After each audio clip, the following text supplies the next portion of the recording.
labas. Greit noriu padėkoti tam vienam žmogui, kuris pažiūrėjo mano 3 video. Manau, kad didelė tikimybė, kad žiūri šitą, tai ačiū tau labai. Tikrai dėkoju, tikiuosi, kad patinka. Ir man iš tikrųjų geriau, nes žinau, kad kalbu bent jau su vienu žmogum ir fainiau iš tikrųjų yra. Tai jo, ir yra toksai atsakomybės jausmas, kad negaliu įkelti nesąmonės kažkokios ir tuščia žodžiavimo kokio nors, kad nešvaistyti tavo laiko. Tai va, anyways, šiandien aš noriu tiesiog pakalbėti apie gyvenimą ir galbūt pasidalinti mintim, kurias būčiau norėjęs žinot pats, bandydamas kapstytis gyvenime. Aišku, aš dar vis kapstausi gyvenime, bet jo, tiesiog, kad tarkim, kai man buvo 14, būčiau norėjęs žinot visus šitus dalykus. Tai va, pirmas dalykas, apie ką aš norėčiau pakalbėti, tai yra apie laiką. Ir taip, tai yra tiesa, kad mes turim visą pasaulio laiką, bet galiu pasakyti, kad jis niekieno nelaukia. Ir aš, pavyzdžiui, būčiau labai norėjęs žinot, kai aš buvau vaikas, kad kuo anksčiau pradėsi, tuo geresnis tu būsi. Nes man seniau būdavo toks jausmas, kad nieko to, kad aš šią savaitę nieko nepadarysiu. Arba nieko to, kad aš šį mėnesį nieko nepadarysiu. Bus kitas mėnesis, bus kiti metai, bus pilno laiko.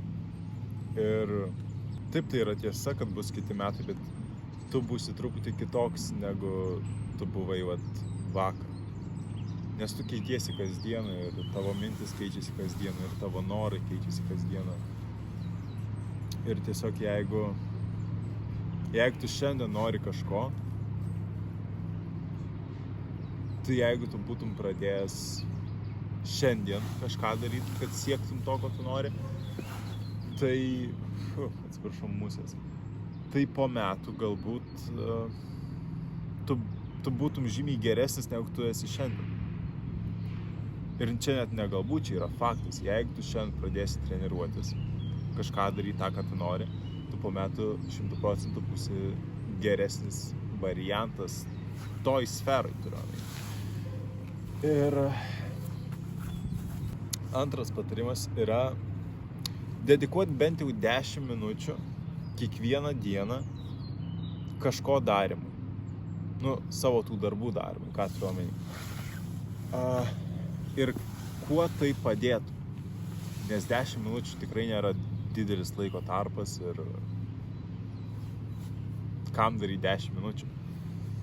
Čia tokia apgaulė smegenim galbūt, jeigu tu pradedi 10 minučių ir tau patinka tai daryti, arba tu tiesiog užsivedi, tai tu, aišku, kad nesustosi po 10 minučių ir tavo 10 minučių gali prasėsti iki 30 minučių arba iki valandos. Tada visa tavo diena bus tokia produktyvesnė, nes tu visą valandą arba visas 30 minučių, ar tebūnie ne 10 minučių, darai būtent to, tu ėjai būtent link ten, kur tu nori eiti.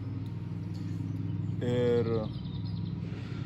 tai yra svarbu, nes kiekvienas mažas žingsnis yra vis tiek žingsnis link to finišo linijos. Ir nors ir tai gali atrodyti labai, labai smulkus dalykai.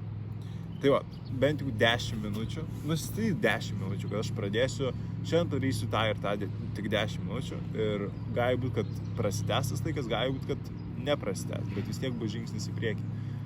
Tai va, apie galimybės. Kartais yra žmonių, kurie tau padeda, ar ne? Ir čia galbūt net ne kartais, bet čia toksai, turime suprasti vieną dalyką, kad dauguma, neskuot visi, bet dauguma žmonių, kurie pasiruošia tau padėti, jie kažko vis tiek nori savo, kažko siekia, arba ten to gero jausmo viduj, kad jie padarė gerą dalyką kažkam žmogui, arba iš finansinės pusės gal kažkokio pliuso bando gauti, arba ten iš viso tikisi ilgalaikio investavimo į tave. Tokių žmonių tikrai yra daug ir tavęs neturi paveikti, jeigu vieną dieną, gerai, pasakysiu taip, jeigu vieną dieną atsiranda pas tave toks žmogus, kuris tau padeda, viską daro ir kažkurią kitą dieną jisai tiesiog nuo tavęs nusisuka. Ir taip gali pasirodyti keista ten, ką aš blogai padariau ir aš atrodo viską dariau gerai, bet kažkodėl praradau vienintelį savo mentorių arba mentorę ir vienintelę savo pagalbą. Ir atrodo dabar vilčių nebėra. Tai tik noriu pasakyti, kad ne tavyje yra problema, kad tas žmogus nuo tavęs nusisuko. Čia problema jau pačiam šitoj sistemoj, kad žmogus tau padės tik tol, kol jisai matys, kad iš tavęs galima išgauti naudos. Ir tai nereiškia, kad tu esi netalentingas, tai nereiškia, kad tu esi ten visiškas loseris ar kažkas tokio. Ne, tu esi puikus, tu esi nuostabus arba nuostabi. Jo. Ir tai neturi paveikti tavęs kaip žmogaus. Ir tai neturi tavęs sustabdyti. Nes gerai, tas žmogus atėjo, jis tau vis tiek kažkokios informacijos arba davė, arba nedavė. Tai come on. Vidurinis pirštas ir viskas, nesvarbu. Žmogus atėjo, žmogus išėjo, neapsikraunam tokiais dalykais. Tai va, tai ir tikrai tokie dalykai neturėtų tavęs sustabdyti nuo progresavimo toliau ir nuo siekimo savo tikslų. Nes tiesiog žinau, kad čia tu sieki to dalyko, o ne jisai. Jisai tiesiog norėjo, arba jinai. Jinai norėjo tavim pasinaudoti. Arba gal kažkas naudoti. Tai vat, jo, manau, kad šitas video ir taip jau ilgas, tai čia kol kas ir sustosiu. Bet galbūt kažkada padarysiu antrą dalį. Bet tada susirašysiu ant lapo, kokius patarimus galiu duoti iš savo gyvenimiškos patirties ir ką manau, kad būtų verta žinoti daugelį. Aišku, daugelis jau žinos tokius dalykus, bet vis tiek, manau, kad verta pasidalinti tą, ką aš išmokau, arba tą, ką... Taip, kaip aš galvoju, dabar bent jau. Tai vat, ir gal kažkokios naudos iš to gausi. Tai vat, ačiū, kad labai žiūrėjai dar kartą.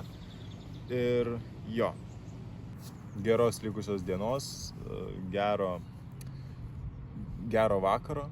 Ir nusprendžiau, kad šitus video aš kelsiu kiekvieną pirmadienį ir penktadienį. Aišku, gali trupučiuką skirtis laikai, bet manau, kad kol kas tai atbandysiu. Tai jo, gerai. Ačiū labai, kad žiūrėjai. Ir viskas. Iki.